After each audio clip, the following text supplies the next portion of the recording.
Welcome to the SmartTechCheck podcast, hosted by Mark Vina, your home for candid, insightful, and provocative conversations about the smart home automation, security, smartphones, PC and console gaming, and much more.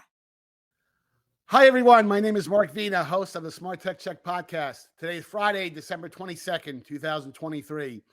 Joining me for today's podcast are John Quain, who writes for the New York Times, Smart Cities and Tom's Guide, Stuart Walpin, who scribes for Popular Mechanics, AARP, Techlicious, Investopedia, and other wonderful publications, and Rob Pegoraro, who writes about tech developments at PC Magazine, Fast Company, and other wonderful publications too.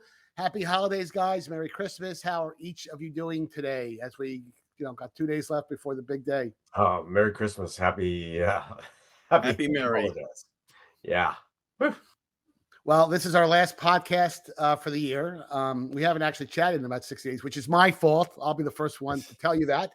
But I did want to rope you guys in because, 2023 was an interesting year on a variety of different levels. Interesting is doing so much work. Well, without interesting, you guys would not exist. You would not have a profession unless things were interesting. So what I asked each of the my fine participants to do is to come up with a tech topic or two on what they thought was the big news. I don't think any of this will be a surprise to anyone. So without any further ado, let me bring our first topic up. AI obviously was a big story. It's going to be a bigger story, I think, even in 2024, and a variety of different levels. I look at it because I'm, here located in the Bay Area. Every Silicon Valley silicon company is doing AI silicon in all kinds of different ways, whether it's local, whether it's solutions in the cloud for data centers. AMD and NVIDIA have got some wonderful solutions, are competing fiercely with each other. You've got AMD now and Intel, kind of battling right now to come up with something called AI on the edge in PCs, which we'll talk a little bit about that, I think, and that I think AI at a PC level is still kind of a work in progress. I don't think there's a lot of folks convinced that, I have to go out and buy a PC with AI silicon to go out and buy to utilize AI in some way. You've got Qualcomm, of course, who's been doing some really wonderful thing at the smartphone level, but it's been an interesting area. And when I'm not even chatting about, the thing that I've been harping about, the privacy issues and deep fakes, and we ain't seen nothing yet. We're going to see some really fun stuff. But with that kind of a setup, Stuart, let me start with you. When you think of AI, what jumped out at you in 2023? Well, there is such an enormous digital divide on the attitudes towards AI. You hear a lot of in the mainstream media, nightly TV news broadcasts about Terminator 2 coming. My analogy would be for those old of us to remember Colossus, the Forbin project. But on the industry side, the side that we're on, there couldn't be more excitement about the possibilities of AI. CES is pushing AI. I just did a piece for Twice, and all the executives I spoke to asking what were going to be the big stories, every single one of them said, AI is going to be this great thing for technology. It's going to help our products perform better. They're going to have better interfaces. And so this Jekyll and Hyde attitude in the mainstream media, within political circles, and legislative circles, and on the tech side, the gap could not be wider about what the attitudes in it, the positive, the negatives, and it's really difficult to get your head around because there's so many different versions of AI. So it's really hard to say AI and mean one thing. So I think the big story of the year isn't necessarily AI in toto, but this real divide between the attitude towards it, the people who are absolutely dead rabbit afraid of it, and those on the tech side who are embracing it full force. Now, John, I made a comment as I opened this topic about AI hasn't really found its, really hasn't gotten a lot of traction yet at the PC level. Microsoft with Copilot, they've been very clear, Copilot and by extension AI is going to be the thing that they're betting on in terms of the way to keep Windows 11 and future versions of Windows, vibrant and exciting. But I don't know. I mean, I think even Microsoft so far, I think, is struggling a bit with kind of coming up with the value proposition that let me go out and buy a PC with with a Ryzen chip from AMD, which has now AI. It's had actually AI capabilities for some time, but they're putting more and more of that. Intel's doing the same thing. They had a big announcement last week in terms of AI everywhere. So specific to the topic of AI locally on PCs, why isn't it a thing yet? I mean, because you can't really do it on a PC. I mean, generative AI, the large language models, or you need to do it on these, grid computing, distributed computing kind of networks. Well, now they have them in data warehouses, but that's basically the same thing that they've been doing for decades. So, I mean, I've used Copilot and it doesn't work. Okay. I want to be the guy who says, look, the emperor has no clothes, right? AI, they've been using it in autonomous vehicles for a decade or more. It doesn't solve the problem, right? It can't work. You've been using Chat GPT. Yeah, you go write a school paper on that. You're not going to do very well, okay? And it's going to hallucinate an awful lot, which is basically get basic facts wrong. They're out there on the internet that you can search and any person can search and correct. So it's really not working yet. And I'm not sure that it's this kind of AI is ever going to work better because it's based on this large language model. It wasn't based on, and that's just guessing about what the next word is and how to put a sentence together. That's not the same thing as understanding what, a cancerous growth looks like or something. It's great on pattern recognition. It could really cut corners in healthcare and help some to look for new ways, but it can't fold proteins properly.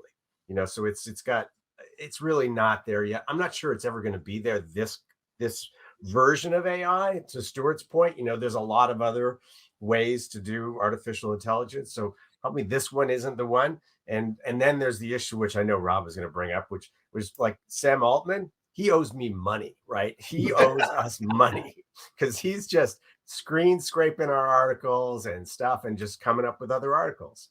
Right. So it's like, hey, where's my 50 cents? Where's your cut?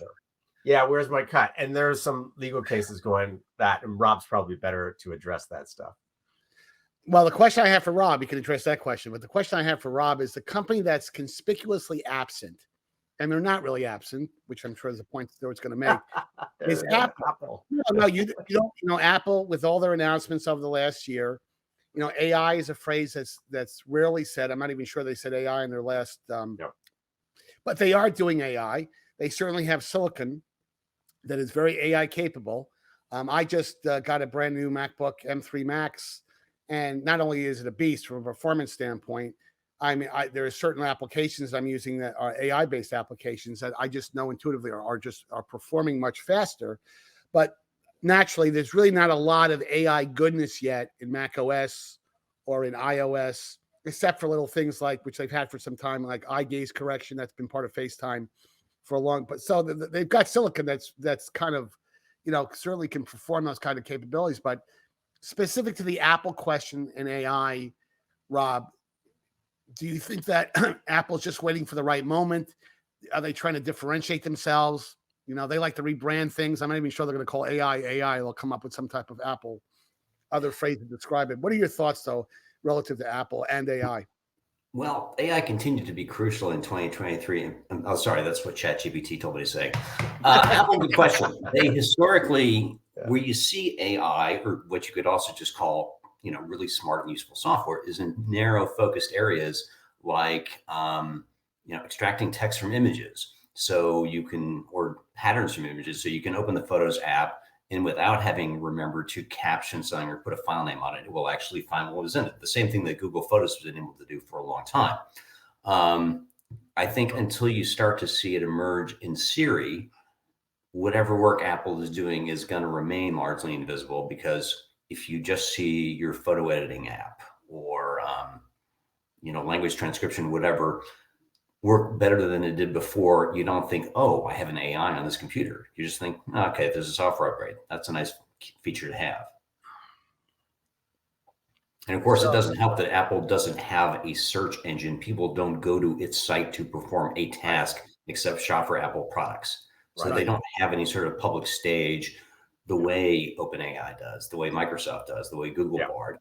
On the upside, that means Apple hasn't had a chance to lie to me directly the way Google Bard has had multiple times. Right. But do you fully expect Apple to embrace AI in a much more visible way next year? I think they'll probably find their own way to do it, because they often they try not to get too lumped into a particular tech pattern. They don't want to be seen as a follower. That's for sure. Right. No, I fully expect that. And again, you'll remember the days when 1394 came out, because I remember being at Compaq, and that was the first high-speed interface where you could transfer digital Firewire. and they called it Firewire. Much better branding. I had to think, what does 1394 mean? And I should know that. Right. And they're still doing it today. You don't go out and get a USB-C 4.0 cable. You have to use Thunderbolt. It's Thunderbolt 4, so they have a penchant for rebranding things that suit their evil marketing purposes. So just in early next year, Samsung is going to be introducing the new Galaxy S24s, and there have already been substantial leaks that there is going to be a lot of AI in Samsung's own operating system on the phones that cover over on Android. And my guess is that at Samsung's press event at CES, you're probably going to hear a lot about the development of AI interface for Galaxy phones. Yes. I will be at that press conference. Should I do a shot every time they say AI? If they allow you to bring alcohol in. Rob, if that's true, we're going to have to carry you out of the convention center. Let us go back to my second favorite topic. And, full disclosure, John Quain's his personal friends with Elon Musk. He hangs out with him all the time. They party all day long in San Francisco when John is out. Now, you'll notice that I was very careful when I crafted this headline, because I'm of the belief, while there is a lot of bad to talk about Elon Musk and Twitter, there was some good. I don't know if I'll get agreement from my three colleagues here on the call, but for me, his acquisition of Twitter, well, first of all, it's been entertaining, and it keeps you guys employed, and because of all his antics. But there was a lot of shenanigans going on at Twitter, that he revealed. Good bet, and I think a fair-minded person, like all three of you are, I think would admit that. I know Stuart's looking at the sky, but I think there was some goodness there. Now, I'm sure that John is going to tell me, because I'm going to let John tee off right now. I mean, like a certain ex-president, he puts his foot in his mouth when he comes out with some of these crazy tweets that sometimes he has to back off of, even though Trump never backs off on social media posts. But anyway, John, I'll turn it over to you, and I'm gonna cover my ears. But go ahead. Well, I finally had to abandon X, or Twitter, as everybody knows it. We have to keep saying it like Prince. But I finally had to, just because ethically I couldn't stay on it. I think the big problem with it has been, the abandonment of facts. And there are facts, right? And that was probably Elon Musk's big, Achilles heel, COVID stuff. He was a COVID denier and said it wasn't serious. And then, hundreds of thousands of people are dying. It's like, well, kind of serious. And yes, it's actually happening. And so that kind of disinformation, and you alluded to, the previous leaders of Twitter taking the facts into account, saying, yeah, maybe we shouldn't allow people to spread, disinformation and kill people online. So that was that was sort of the start of the Elon Musk stuff. And then there's the reference to anti-Semitic hate speech and stuff online, which he did do, and which he cited as being correct. And then and then Alex Jones, who of course has been, the purveyor of lies extraordinaire, and owes $1 billion to these, people did die, and these poor kids were murdered, and he let him back on Twitter. Now I know that's all for money. That's all for Elon's bottom line. He knows that somebody like that generates a lot of traffic and stuff, but it's so harmful and costs people's lives that you really can't ethically, support something like that. That's pretty much Elon's problem. And he's been great at SpaceX. People are wondering, well, what about, there's this discombobulation, like, wait, SpaceX is really doing well. And because he doesn't have anything to do with it, right? He hired people from orbital science. He hired a bunch of rocket scientists and he said, go do this stuff. They do that stuff. No interference from, So, but the bottom line, I think, is something other people are talking about too, is social media may be over. There's a lot of talk, not on social media, ironically, that it may be over. And that the disintegration of it, this may be sort of the start of the unraveling of all that stuff as the internet gets even more dispersed. But that's just, what I'm opinion. Well, yeah. So I see. The funny thing is, I agree with you when you talk like that, which is really one of the things I really dislike about you intensely. But free speech, as you know, John, you got to take the good and the bad. Fire, but you can't yell fire in a theater, and that's what he was been doing. I mean, that's the problem. I'm very, very familiar with that analogy. Right? Because we talk about all sorts of different topics, and you can have different opinions about whether there should be a base minimum wage and all sorts of things like that. There's no fact there, but these are facts, right? And this actually costs lives, unfortunately, for those people. And so that's really the heart of the problem. You can do all sorts of other things, but that's not what we're. Well, a person who is always well grounded in facts is Rob Pegoraro. Would love to get his perspective on this. I too go Rob. I too swore off Twitter publicly. Alex Jones was the last of many straws. He is despicable, reprehensible, and it is inexcusable to let him back on. And then Elon had him on his Twitter space or X space. That's the unfortunate. Disgraceful, contemptible. And that was on top of him. Musk has basically been considering his reputation over the last year as if it were strapped down below a Falcon 9 launch pad at liftoff, amplifying discredited conspiracy lies like Pizzagate, being a reply guy to some of the absolute stupidest, most bigoted people on the internet. Sure. And the other thing we got to point out is, just looking at it in business terms, what's my motivation to be on X? The last story I shared, I still have 18,000, almost 19,000 followers. This one had 591 impressions and 11 click-throughs. It's literally not worth my time to spend time Right. And his whole argument doesn't hold up. This is not a First Amendment issue. Until twitter.com or x.com becomes twitter.gov or x.gov, there's no First Amendment right of play at all here. It's a private platform. You can do what you want with it. Same as there's no First Amendment right to be a guest on here or to post a comment on anywhere this video appears. And so, yeah, I just couldn't deal with it anymore. And it is unfortunate because Twitter was really useful over the years as a public notebook, as a way to find sources to get reader feedback. And I don't know that Blue Sky is the one I've spent the most time on. As of now, you can at least view it publicly without having an account. You can't post without an invite code yet, but that's coming soon. I don't know, and I expect it will never play the same role Twitter had. Mastodon certainly won't. I kind of hope Threads doesn't, because I spend enough time on Meta-owned platforms already, and that company's past conduct with respect to the media doesn't give me any hope that I, as a journalist, will find that to be a sustainable, trustworthy platform over the long term. But yeah, you want me to say something good? Community notes is a good idea, but as you've said enough, Stu. Never enough with this guy. No, but here's the thing: contains multitudes.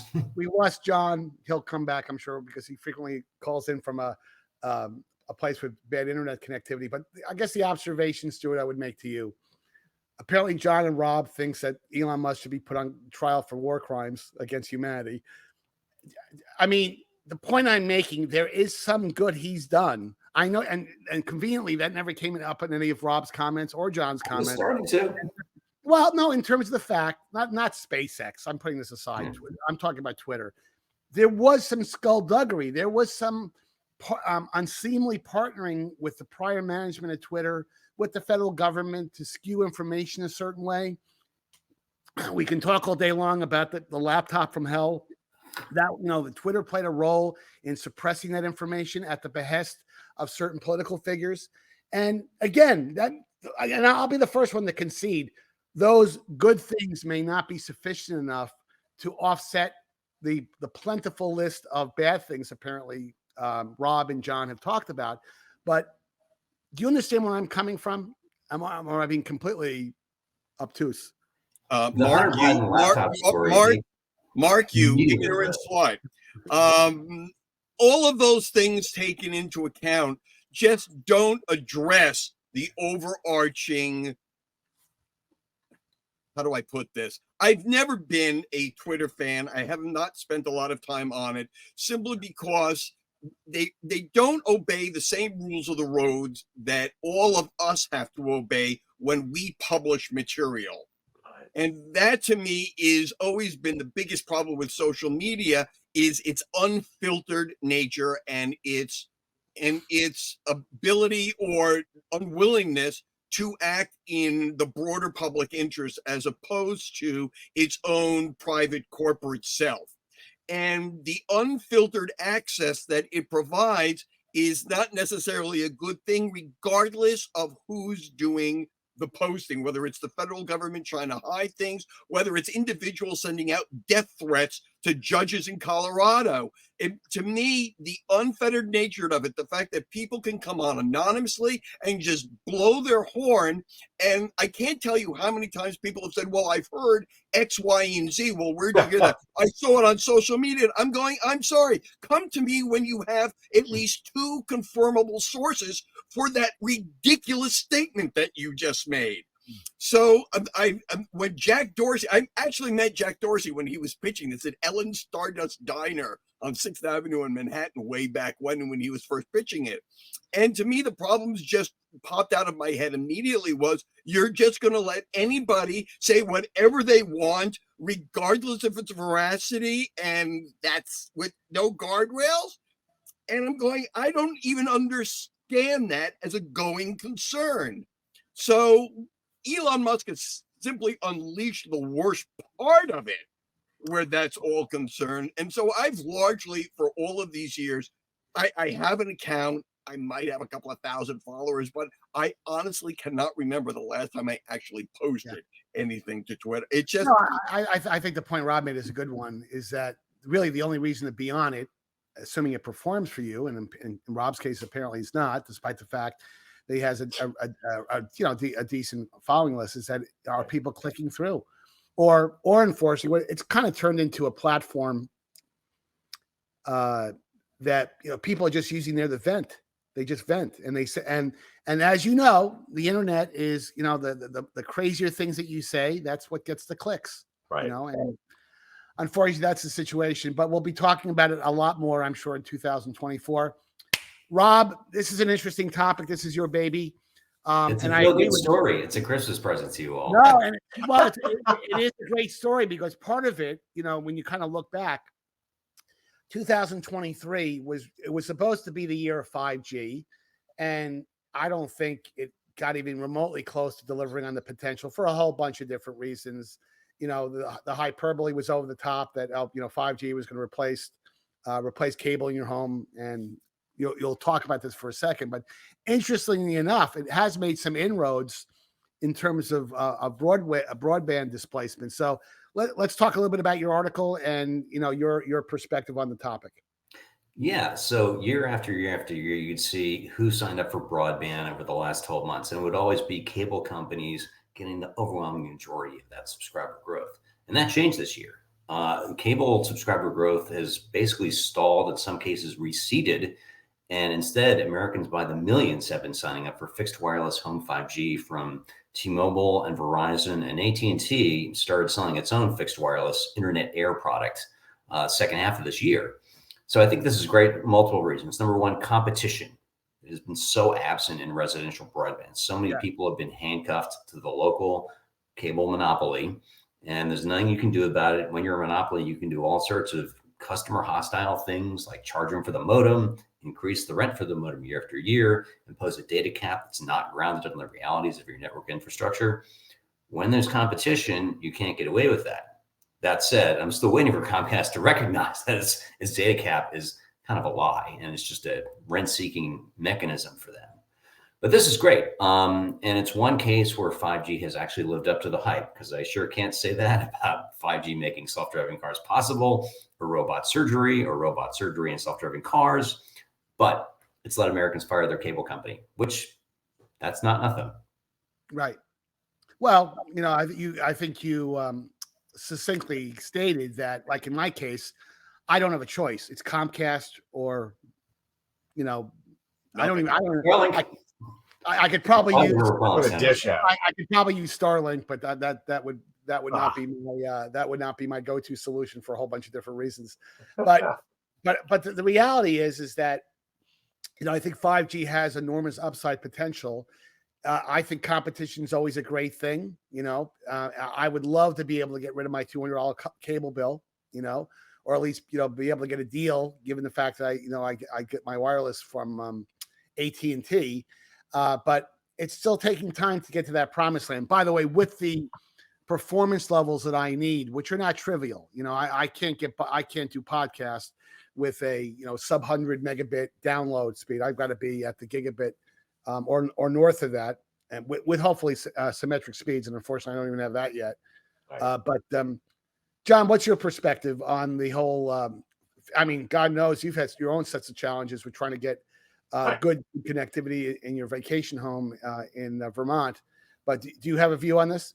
Yeah, it's interesting. The rural challenge has been a question that's been going on for 20 years or something now, trying to get a solution out there. I think one of the first New York Times stories I did decades ago was about trying to get internet access at my house in Vermont. That's what it was about. Right. And here we are still 20 years later going, oh, man.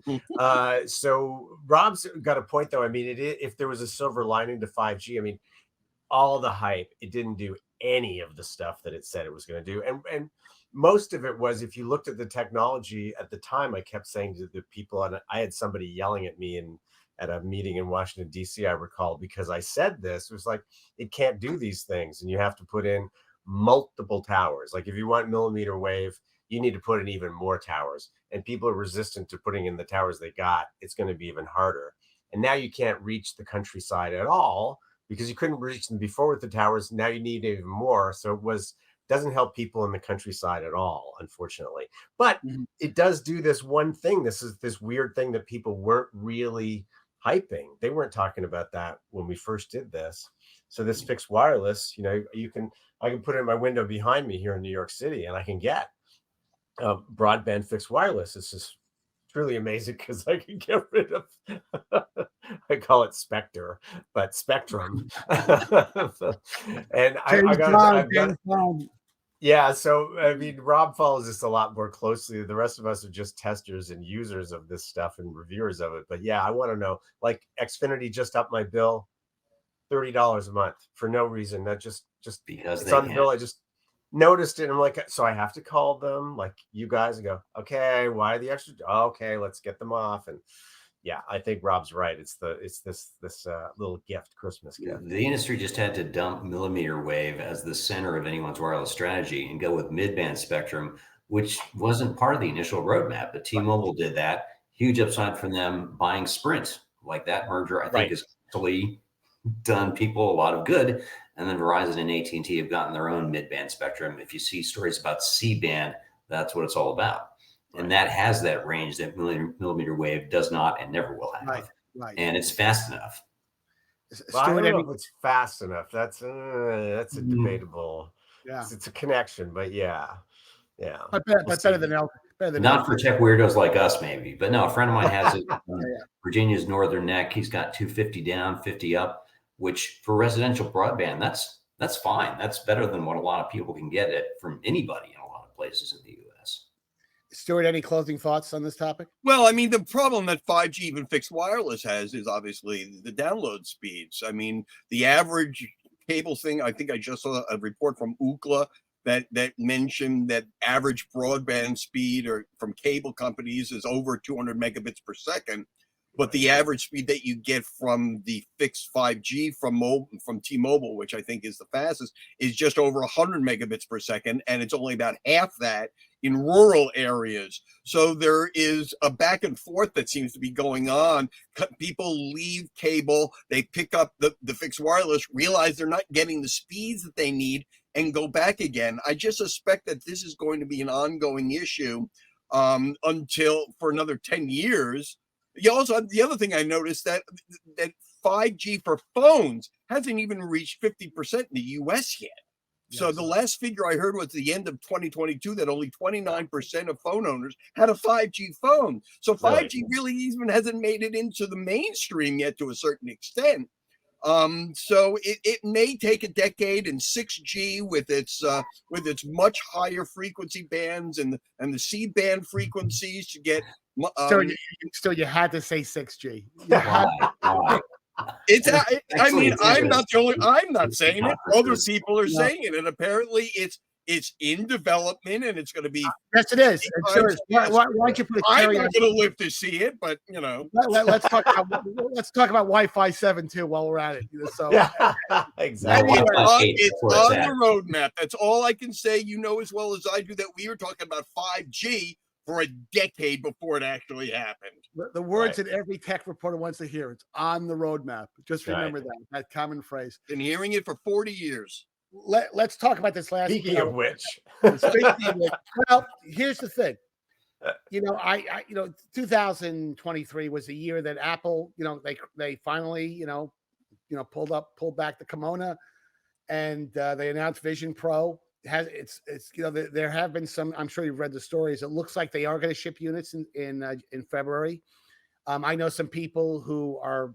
I won't mention their names because they would get into trouble, but Apple's already underway. Over the holidays, you're going to see them start retooling the Apple stores for presenting this product, because Apple is not going to treat this like, oh, it's an accessory. This is going to become a very prominent part of the Apple retail store strategy, because they know this is not going to be a impulse buy, especially at $3,500.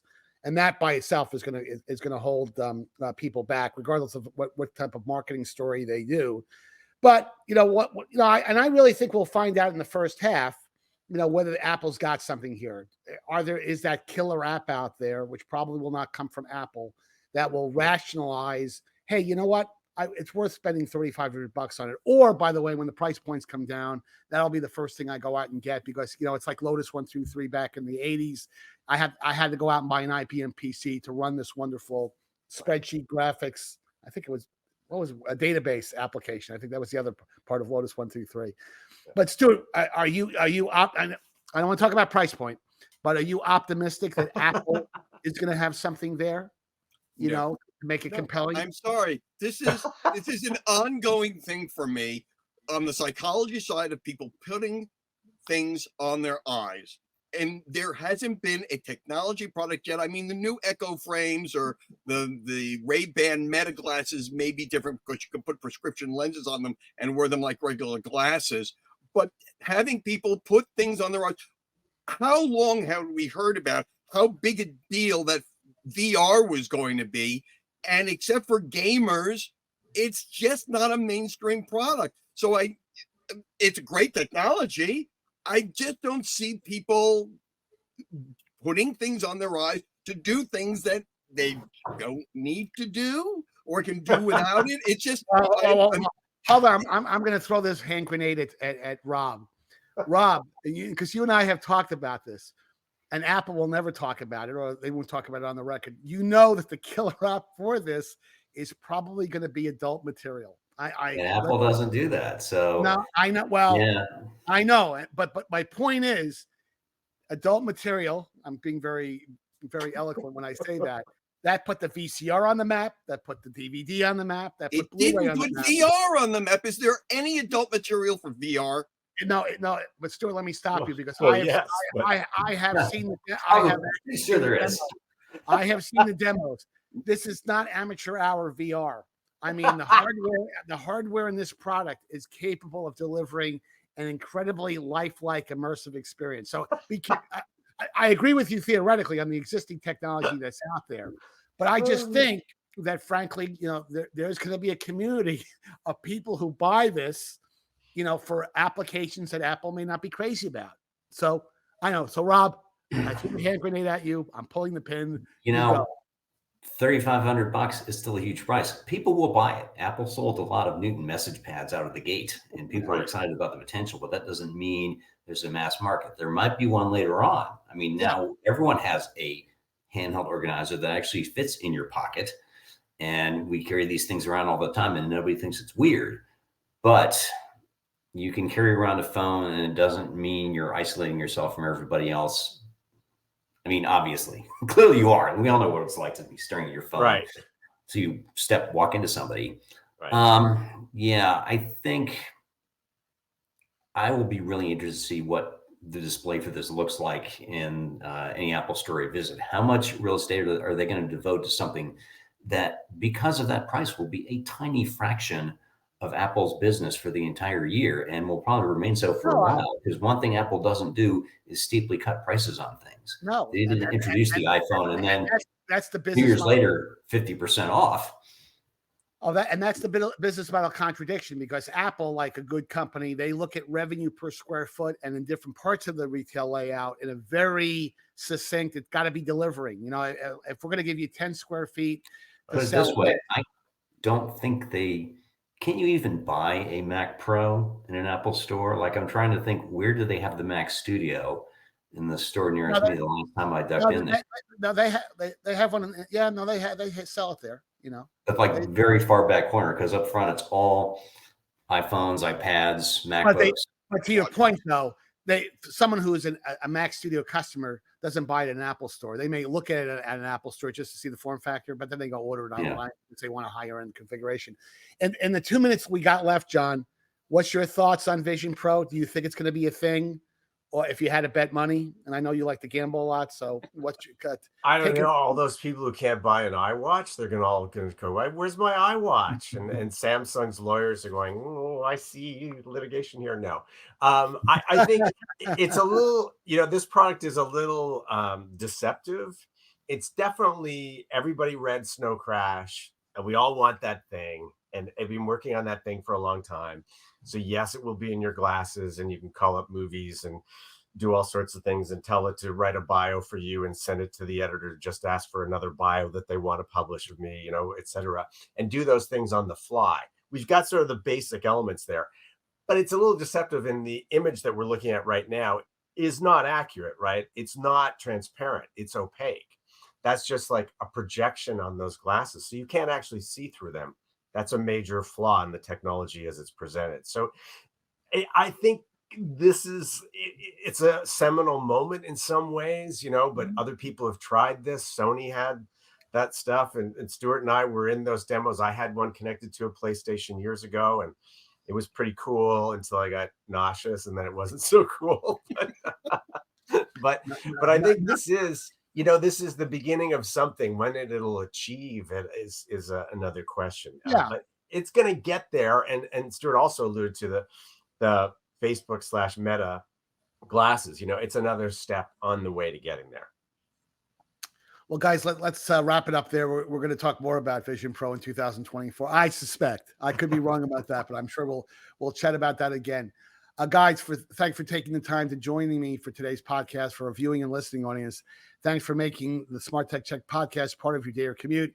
Please make sure that you hit the like and subscribe buttons at the end of today's podcast, or use these convenient on-screen QR codes to connect with me. You can also follow me on X, formerly known as Twitter, John Quayne's favorite social media platform, at Mark Vina Tech Guy. And until next time, have a great week and happy holidays to all you guys. Happy New Year. Have a good CES. Happy New Year.